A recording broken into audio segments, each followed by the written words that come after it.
મારી આત્માની ઉર્જા પાવરફુલ બનતી જાય છે.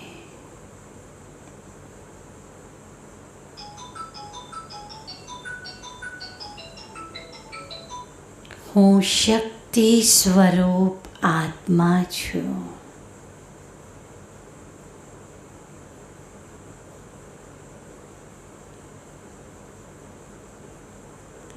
પરમ શક્તિ પાસેથી શક્તિઓ પ્રાપ્ત કરીને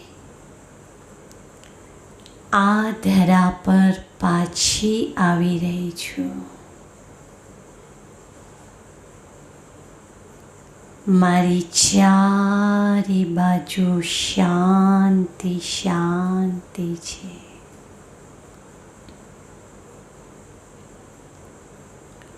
હું શાંત સ્વરૂપ આત્મા છું.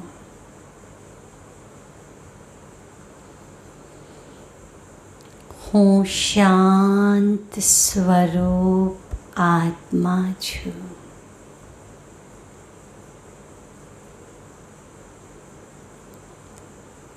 હું શાંત સ્વરૂપ આત્મા છું.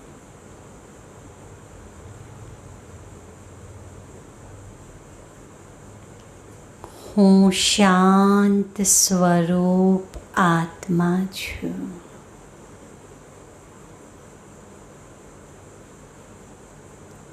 હું શાંત સ્વરૂપ આત્મા છું.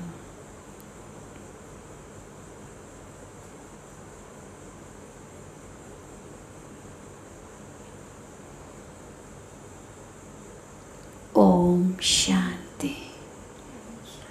ઓમ શાંતિ.